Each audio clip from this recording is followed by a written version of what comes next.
Hello, class. This is your professor, Dr. Brian Lippincott, and I'm here to give you a lecture about archetypal nonviolence, the work of Martin Luther King, Carl Jung, and Mahatma Gandhi, and how their work has been continued on and is continuing on today in our world, and why activism is important, and why family counselors, school counselors, clinical psychologists, professors all need to look at what's happening in the world. And this is my own view that I'm going to give you now, based on a Jungian psychology point of view and the view of my own inner self and what I think. And I'm going to explain to you, we have books that are recommended and demanded, and I'm going to talk to you about my understanding of multiculturalism and how our cultural aspects are impacting the world currently and what we have some ideas already to do about it. So I'm going to share my screen and we're going to get going. The Alchemy of the Soul, Relational Trauma and Archetypal Nonviolence, a graduate masterclass in cultural complexes. So we're going to define cultural complexes. The psyche of racism. The psyche itself has things that are evil in it, the shadow side of the self. And nonviolent path to individuation, which is the goal of our life.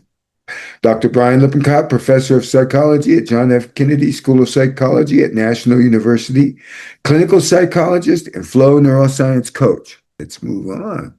Architecture of the shadow. The psychological complex.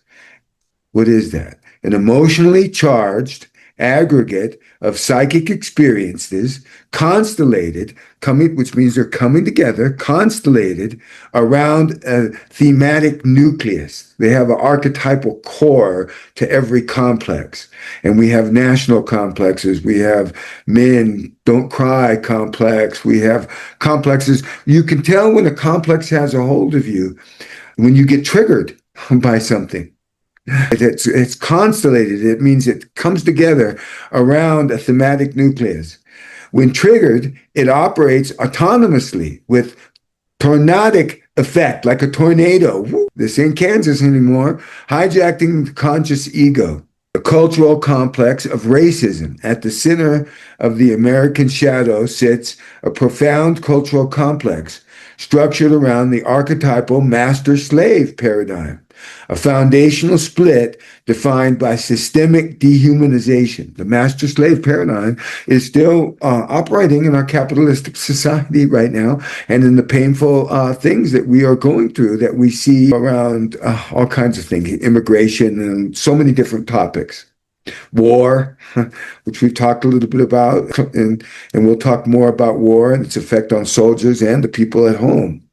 The psychic skin, the complex serves as an invisible barrier, allowing polarized groups to live in close physical proximity while keeping their souls completely separate and guarded. We're split. We're split into a lot of fragments at this point in our life in America. Let's keep going here. So, imbibing the order, we inhabit a world that's already racialized. The child imbibes the pre-existing world in order as an unquestioned natural phenomenon. It's just the way it is.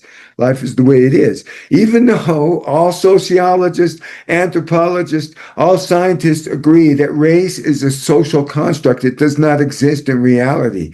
That the difference in skin color of different people within the same, quote, race are more different than there are between races. So it's an illogical idea, but it is something that's real in our world, and it has effects, and people have to deal with it, fight against it. Internalizing the color-coded world. Farid Dahal's theory bridges the sociological and intrapsychic, providing how systemic architecture structuring the developing mind, how the developing mind structures itself according to our culture, our ideas. It's an emergent process. The brain emerges in the synapses of the brain, in the networks in the brain, color coding the psyche. External sociology becomes internal psychology. The master-slave division is woven directly into structural fabric of the unconscious. the loop of reproduction. Because the complex operates outside the conscious awareness, subtle relational avoidance and somatic reactions continue to reproduce racialization internally and externally, interpersonal and intrapsychically. The ingestion of the infection, the story of Ben, this little example of it. Growing up in rural Mississippi, 7-year-old Ben's world was defined by the unconditional love of Will, the family hand. It's like in Game of Thrones, the hand of the king. No, it's not that. It's the hand of the worker. Yet the systemic split forced Will to eat alone on the porch, creating an edgy silence at the dinner table. You could see the kids went, why Will outside? When Ben asked, why doesn't Will eat with us? He felt the slamming of the indoor door. His parents' steely silence was the complex defending itself by not talking. Seeking the truth, Ben asked Will the same question, held firmly by the throat by the silence of the complex. Will defensively replied, I like it just fine here where I am. But look at Ben's face. The thud of betrayal forced Ben to accept a lie to survive. The stony silence became the entry point of the psychic infection, corrupting the child's natural moral compass. Child's natural moral compass that we all have. The ultimate nonviolent act. In August 28, 1955, in unbearable agony following the murder of Emmett, his mother, Mamie Till Bradley, sacrificed her son's personal dignity for a collective therapeutic purpose. That by demanding an open casket, she refused the stony silence. She laid bare the shadow-filled aspect of the split American psyche, forcing the nation to confront its projection of racialized hatred. And then we have the Sovereign Act was the flashpoint, mobilizing suppressed psychic context. Hints. Let me read that again. The Sovereign Act was the flashpoint, mobilizing suppressed psychic contents into the civil rights movement. Exactly 8 years later, Dr. King alchemically transmuted the raw wound into a visionary dream of mutual, undifferentiated kinship. That is his I Have a Dream speech. 8 years later, after the agony that Millie Till Bradley suffered when her son was gruesomely killed, King alchemically, he transforms the negativity of this event, the raw wound of this event that happened, into a visionary dream of mutual, differentiated, not, we have our own autonomy, kinship between all people. I have a dream. Okay, that's an important concept. Okay, here we have Mahatma Gandhi, Martin Luther King, Carl Jung, the alchemists of the soul, changing dung or the prima materia into gold, changing lead into gold, the base material into the true material of our soul. They both were interested. All three were interested in that. Martin Luther King, Mahatma Gandhi, and Carl Jung were revolutionaries during their lifetimes, procuring their own philosophical approaches to life in their quest for spiritual truth. The three leaders would change the world with their theories of soul, urging humanity to attend to the violent aspects of personality through cultivation of a conscious life. In sum, their work returns the onus of human responsibility for the proliferation of evil onto the individual, and through the individual's inner transformation, affect change for the greater good. Gandhi's nonviolent activism focused on the Hindu concept of Satyagara and Ashama. Satyagara is the active pursuit of the truth or consciousness in the face of violence. The Satyagara's refusal to allow violence forces into the consciousness the truth of what is being suppressed. Consequently, the inflictors of violence, the suffering beneath the aggression, are brought into an awareness of their behavior and thus exposed to their full humanity. Yes. Now, Martin Luther King Clinging and nonviolence made the process of shadow integration, developed by Jung, but he made the process happen possible by projecting the cultural trauma of racism into the national stage via the media and affecting societal change by drawing the socio-political forces of the nation into a dialogue for change. Jungian psychology focused on shadow integration, and with the individual process taking shadow integration one step further. So, Mahatma Gandhi, the vessel of truth, locus of evil, human egoic desires in our ego. Theory, God is life, truth, and light. Method, rigorous, nonviolent aestheticism to purge his own soul nerve of violent tendencies, mastering internal aggression to diffuse systemic violence. He internalized that to diffuse systemic violence. Martin Luther King, the somatic mirror, locus of evil, a spectrum from unconsciousness to systemic depravity.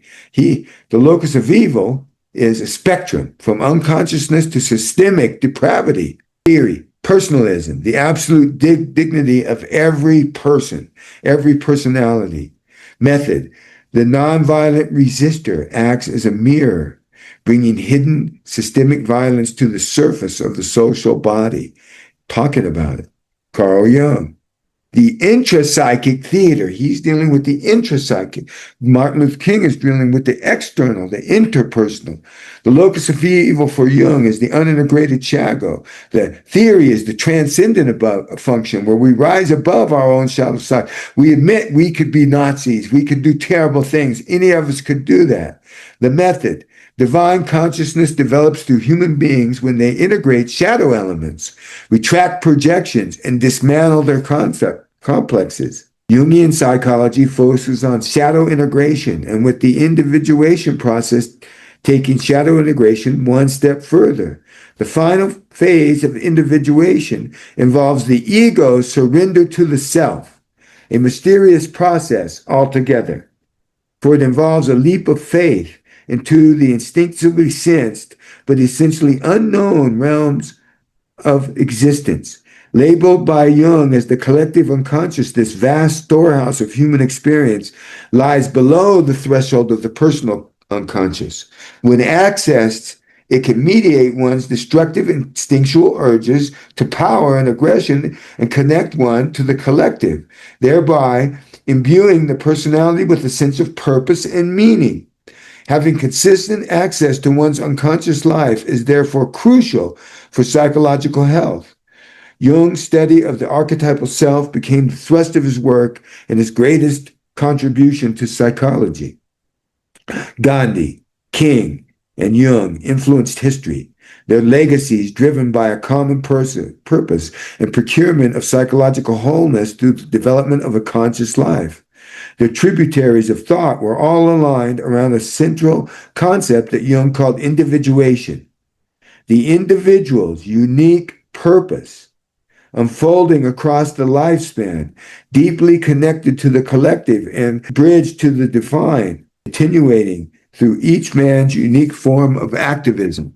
So I always tell my students that as a therapist, we're saving people one person at a time, or as a family therapist, we're changing people, the world, one family at a time, or as a couples therapist, we're changing people one couple at a time, one group at a time.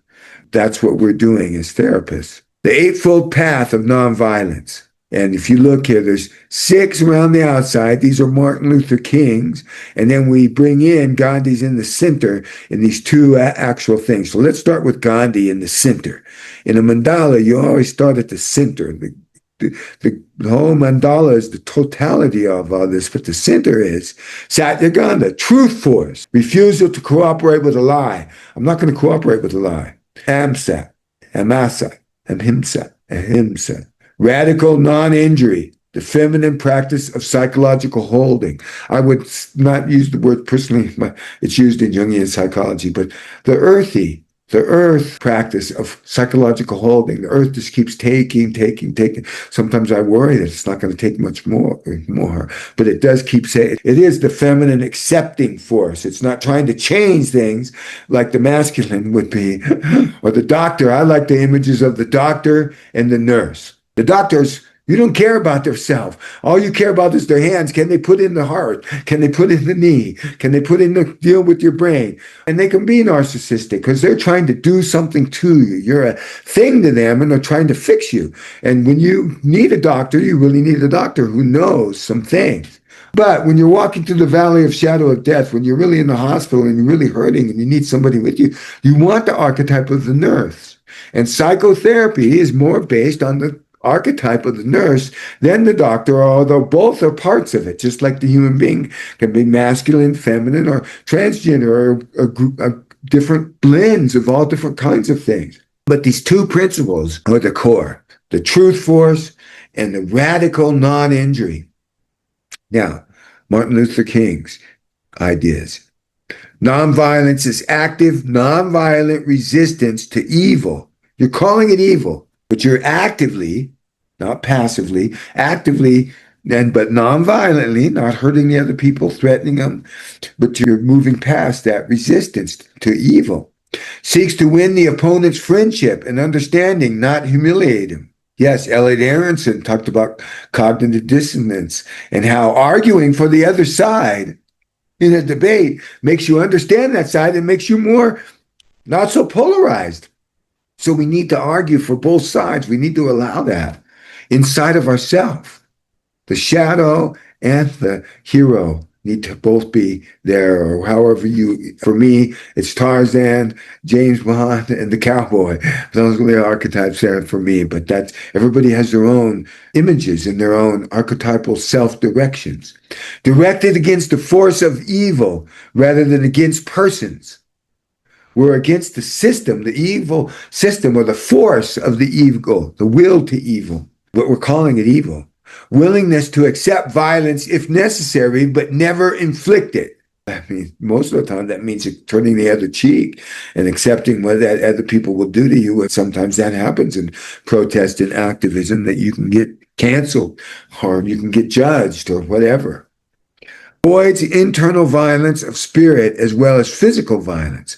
Internal violence of spirit, hurting people, like as a father, you can really hurt your kids because you know where the wounds are. The bodies are buried. So you can always, but you don't want to hit below the belt. You don't want to do that in a couple or in a family. You want to start with positive connotation like visionicity, where you're looking at how things can improve and how they can be better. Based on the conviction that the universe is on the side of justice. That's Martin Luther King. The universe is on the side of justice. So you have the six of Martin Luther King, the anchor, the dove, the hand, the cup, the other cup, and the shield. Let's keep moving. Why we march? For cultural individuation. Why do we march? That's a really good question. A march is a somatic distress call signaling the painful contractions of a culture attempting to develop a new trajectory of shared identity. So we're trying to create another identity. This is a little example here as we go of the women's movement from way in the past to finally they got the right to vote. Look how far back. It's a little bit now, over 100 years ago. It functions as a mass temenos. The temenos is the sacred space. Like a vampire can't go on the holy ground, like a cemetery or a church or a synagogue or whatever.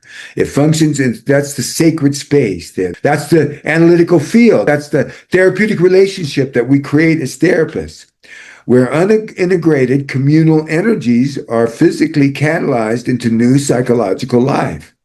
Exactly a century after the 1917 suffragette marches, millions mobilized in the 2017 in response to the election of Donald Trump.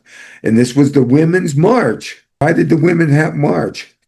The Great Women's Gathering. A storm cloud of fury, they answered a national distress to protect democratic values. We have the cloud of the unconscious here and all coming forward. The trickster archetype, systemic disruption. Let's talk a little bit about that. The trickster. If two dogs dance together within a penthouse, each moving in harmony with the other, dodging and darting around the other's body, each dog simultaneously smells and licks the other, negotiating a complicated contract of dominance and submission. To the human eye, the dogs appear as if they are playing, yet something more instinctual and complex is happening. As one dog quickens its pace, leaning into the other just so slightly, the more aggressive dog's tail becomes extended high in the air, a bid for dominance. The more dominant dog seems to be on the edge of an aggressive attack, the air crackling with a desire-laced aggression, morphing from one moment to the next into a language known only between them. The alpha presses his body in on the more dominant dog, signaling his authority. Indeed, the alpha is performing a nonviolent maneuver of adaptation being negotiated within the pack. That's the third dog that comes in. In the nick of time, a third dog, the alpha, enters the pack, and he just leans in. In response, the third dog surrenders his more gregarious counterpart by lying down. A physical altercation avoided, a bid for dominance, resolving itself into a hierarchical understanding agreed on by all participants. And while this is not always the case, the capacity for peaceful negotiation among the group has been demonstrated effectively. For animals, nonviolence is a process utilized to encourage adaptation within the pack. While civil rights demonstrations periodically erupt into violence, for the most part, Martin Luther King, like the alpha dog in the pack, attempted to contain and nonviolently persuade his persecutors to turn away from violence, to check themselves, to engage in the use of nonviolence as a means of adapting and integrating the races. Like Gandhi before him, King's nonviolence demanded equal rights for all races and utilized the spiritual weapon to break through a petrified barrier. So they all deal with that, and that's important for our life there. Now, that leads us to the trickster, because all these three, Martin Luther King, Mahatma Gandhi, and Carl Jung, were exemplifying the trickster archetype, systemic disruption. They disrupted psychology in Carl Jung. Martin Luther King interrupted Jim Crow laws and fought for freedom for African American people and all people. Gandhi was a trickster, and the trickster always comes from the bottom up. The trickster is the joker. Why can Bill Maher talk all these jokes about Trump and then get invited to the White House? The trickster, the fool, the trickster for thousands of years has been the one, the shaman has been the one that can speak truth to power. You can speak it as a joke. That's why science fiction is so important as a genre and literature in general. That's the archetype of the streets coming from the bottom up. The trickster. To dismantle a petrified cultural complex, one must employ the psychological archetype of the trickster. Lewis Hyde notes in The Trickster Makes the World, the trickster is the master of boundaries and the creator of order and chaos. It's like the coyote in Native American spirituality. The trickster into doing something and controls. It keeps things going by going on. In Greek mythology, it was Hermes, epitomized by the Greek figure of Hermes. The archetype crosses boundaries. Hermes was the only Greek god that could go to the underworld, go to the earthly plane, and also go to Mount Olympus where the gods were. He could go through all the different areas. Epitomized by the Greek figure of Hermes, this archetypal crosses boundaries. The archetype stealthily utilizing behavioral DNA of magical interpretation and avoidance of condemnation by joining with people and kind of says a funny way. That's why tricksters and jokers and people are the ones, not the Joker like in the Batman movies, okay, but the trickster. But the trickster can have a shadow side. But up to these guys were healthy tricksters, using the trickster, tricking Milton H. Erickson, the famous hypnotherapist, would do that. Murray Bowen, Salvador Minuchin, and all the family therapists would use this one down position in order to change things. You don't always attack power with power. You kind of from a one down position in order to kind of change and start a movement. Tricksters are often the leader of movements. The trickster does not fight the rigid border directly. He slips through the knot of consequences, rendering a rigid paradigm obsolete by revealing the illusion of its power. Yes. Trickster leaders who shaped civilization. Shameless double dealers utilizing a radical tactical agility to stand on both sides of a cultural divide. Be on both sides. Okay, that is what we need now so much in our world. Okay, Masters Illusion. P.T. Barnum, this is. Fool some of the people some of the time, but you can't fool all the people all the time. Okay, this is Winston Churchill. We will not back down. Masters of illusion, rhetoric, and narrative, telling stories, fireside chats, manipulation to unified collective will. Okay, look at who we have here. This is Frederick Douglass and Bill. Boundary crossers who navigated and disrupted deeply entrenched socio-political hierarchies. There's Jung and JFK. I remember when I was 5 or 6 years old when JFK died, and my mom kept a scrapbook of all the time. I remember she kept a picture of John Boy waving, saluting to his father when he went by. Not that like Elon did, but Elon. But the navigators of collective unconscious and the American mythological identity, JFK and Jung. Okay, Jung, the collective unconscious, and JFK in his history was the hero, the fallen hero that we all look up to. And maybe it's just because of when I was born. I was born in 1956. Kennedy was a big deal. And I remember being 5 years old when Kennedy was president and having this fantasy that the president could do anything. I had this fantasy that JFK had a key that could unlock any bubblegum machine, because I love the bubblegum, and you put at the time a penny in and get a bubblegum. But I believe John F. Kennedy could get it for free with no token. We don't even have pennies anymore. But that was my belief. And so we need to be careful around children really criticizing the president, because that is the leader of our country, and kid will say, wow, our leader is terrible. That doesn't give them a future to look forward to. So maybe we need to do activism to learn about that and be activism in our own role as a therapist. What we can, like I'm a mission, for instance, I want to change the name of marriage family therapist into couple and family therapist, because marriage, some people in some places can't be married. So anyway, Gandhi and Martin Luther King, spiritual shamans who weaponized trickster stealth to expose the moral vacuum of their oppressors, forging systemic transformation. Wow, that's spiritual shamans who weaponized trickster stealth to expose the moral vacuum of their oppressors, forcing systemic transformation by showing the vacuum and blowing up the whole thing, but not blowing it up. That was a bad metaphor there. Allowing it to submit to what is the truth, the way the universe needs to be and wants to be from Gandhi and MLK's perspective. Okay, the decoy, the tar baby loop, the myth. Dr. King utilized the African, which comes from Africa.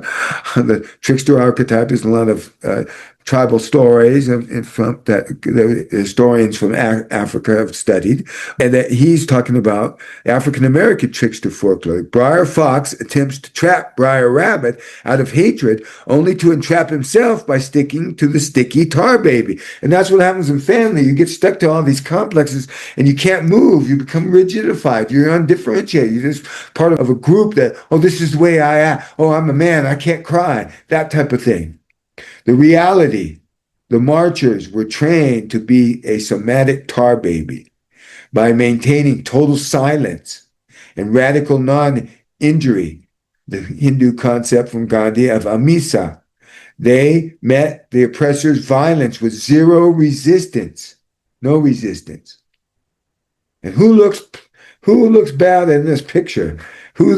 Yes, the forces of evil there. Unfortunately, we have black, white, and blue The blue really is suffering in a lot of ways, so we need to also help them.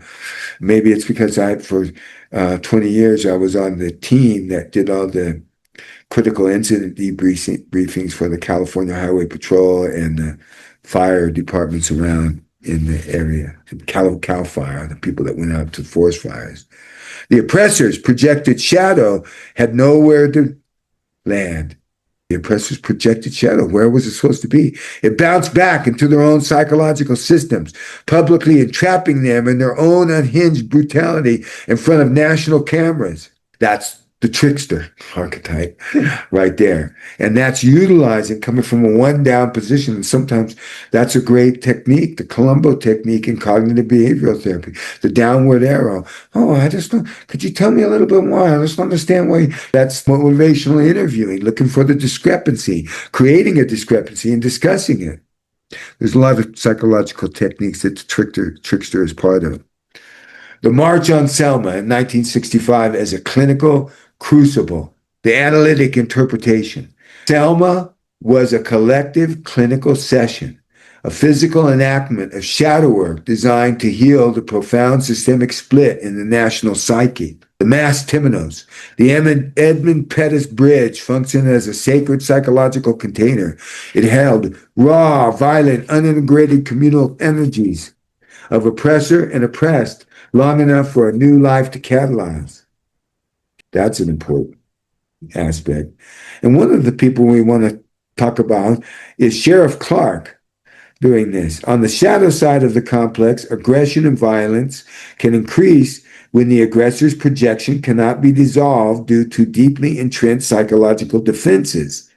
Sheriff Clark's aggression towards the marchers, for example, only escalated as time wore on. The movement was beginning to wear on him. His prickly temperament cracked under the pressure. Clark's aggression eventually landed him in the hospital with chest pains at one point, defensively stating at a reporter, I'm not going to say what he said, but the N-word are giving me a heart attack, is what he said. Clark may rather have died than convert. Yet other officers' tears indicated that something deeper was happening. Perhaps guilt and remorse were seeping in. Grief was bubbling up through their defenses. Indeed, these two factions of law enforcement represented the spectrum of possible affective change within the complex. Some individuals taking on a new perspective, while others, like Clark, inhibited little capacity for consciousness, their aggression becoming stuck in the body, inducing physical suffering. Physical suffering was experienced by the marchers who could not metabolize their own aggression into consciousness. Many of them had to be prescribed sedatives to calm down their nerves, rattled from ongoing exposure to violence. Tactical nonviolence poses hazards when its practices are unable or incapable of integrating their own shadows. In her article, What Meaning Gets Lost in the Body, Psychosomatic Disturbances as a Failure of the Transcendent Function. Famous and wonderful person, Jungian analyst Mara Sadoli, surmised that early traumatic experiences too painful to assimilate become caught in the body when deeply painful material threatens to break through consciousness. More specifically, she stated, the upsurge of affect reaches the threshold of the zone of meaning, appearing to short-circuit it and to discharge itself into the body or the bodily organs. Thus, the body provides the last bulwark against integration. In Clark's case, he may have suffered an early trauma greater than what his ego could hold, consequently causing a psychological split. His only means of coping may have been to suppress the rage, lock it away deep in his unconscious. In order to heal, one must be able to feel the trauma, titrating the experience with nonviolent love. If the truth of the wound is ignored, it may become an inner psychic entity or voice that taunts the ego, demanding justice for the hurt.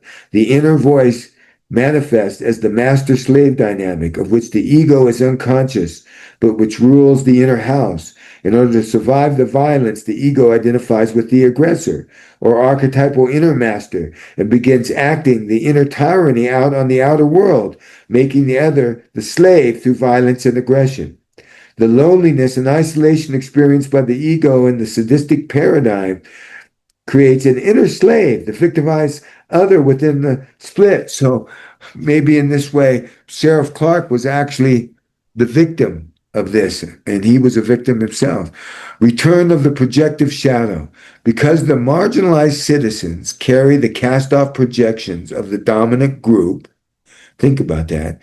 Because the marginalized citizens, which should be elevated, but were marginalized, put to the side, carry the cast-off projections of the dominant group, their physical presence on the bridge forced these suppressed contents into the collective consciousness, not the collective unconscious, made it conscious, demanding moral reconciliation. Just seeing the nonviolent people there. We all saw, I remember seeing it as a kid, those that were alive in 1965. The analytical stance of nonviolence. How does this affect therapy? The analytic stance equated to a detached neutrality and passive containment, sacrificed against passive containment. Against calcified intergenerational trauma, passive neutrality fails. This is the therapist trying to be, he's a robotic therapist. That's why we're not going to be taken over by robots. He's a rock.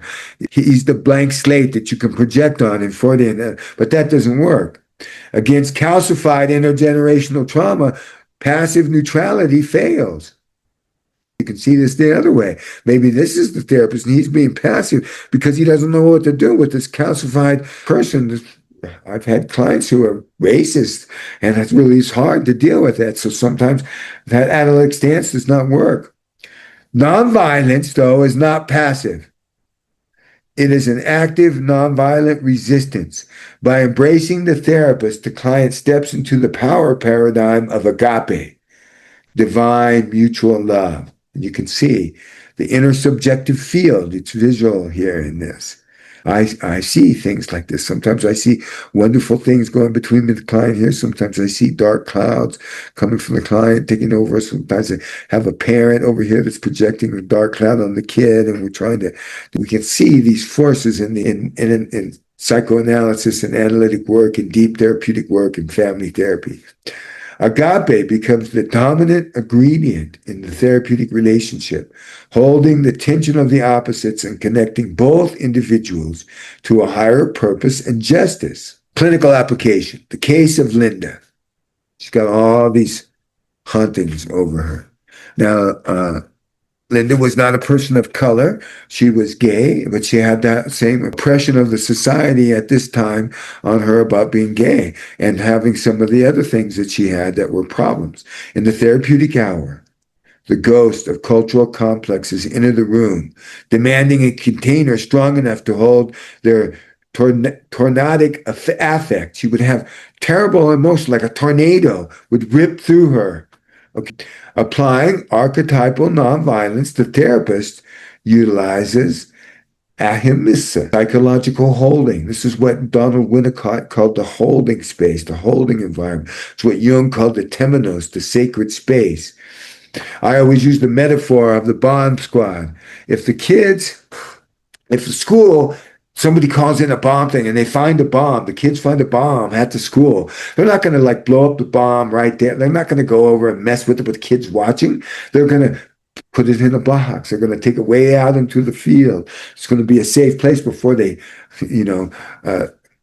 deal with it and defuse the bomb. That's what the therapeutic space is. We keep all this shit all this stuff from the outside, all these complexes there. And so we have a space where the therapist utilizes asa, psychological holding, and agape, creating a sacred temenos for Linda's pain. The therapist acts as a somatic mirror, helping Linda confront historical splits, transmuting dirty pain, avoidance. I'm just going to stay in the house. I'm not going to go out and everybody's going to judge me, into clean pain, grief, and healing, which is what we're doing in the therapy. Through the active nonviolent alliance, the historical shadow is metabolized, like chewing it. And you see how she's in this aura, this space where she's feeling better about herself. This took a long time, leading to a profound systemic reclamation and post-traumatic growth. She's gone from being a victim of abuse, and judgments, from being a victim to a thriver, to a survivor, where she survived it, then finally to a thriver, where she becomes a therapist and says, I'm really glad this happened to me. Now I can understand other people and help them. That's a true story. The somatic countertransference law. To heal the splits within our clients, we must actively confront the color-coded world order we have all imbibed, been born into. You cannot heal what you refuse to feel. That's a little bit of the poetic coming out. You cannot heal what you refuse to feel. You have the ventral vagal. Are you holding true agape, empathic attunement with the client and connection? Sympathetic. Are you dropping into the lizard brain, threat arousal of the trickster trap? The dorsal. Are you retreating into the stony silence of passive neutrality when you're frozen? Okay? Only by bringing these internalized structures out of the shadow into somatic awareness can we birth the transcendent function in our culture. We have the two opposing forces and we need to rise above that. That's the dialectic. It's like in therapy, in dialectical behavior therapy. You have to be fully accepting it and be right there for you. Yet, I have to help you change too. I have to be fully giving you full attention. I have a treatment plan back here that I'm utilizing to try to help you. We have to rise above that and transcend those splits that we all have inside of us into a whole. The treatment plan is co-created with my clients. What would your goals be? How do you do that? A common one with 18-year-old guys that are on the spectrum a little bit and are in college, Dehanza or whatever. That's an example of where you need to bridge those internalized structures and transcend. So I'm afraid of talking to people, but I need to talk to people. How do we integrate those things? Internal family systems is also related to this. So I think that's it. It's time for us to end up our lecture here. Let me stop sharing. This is Dr. Brian Lippincott signing off. I'm the author of the book, Analytical Psychology and Family Systems, and I'm a professor of psychology at the John F. Kennedy School of Psychology at National University. And if you have any questions after class, you can ask me, or you can ask me in the next class, or you can email me. And if you're watching this on YouTube, you can leave a comment below, and I will answer all the comments. Thank you very much. This is Dr. Brian Lippincott signing off. Thank you.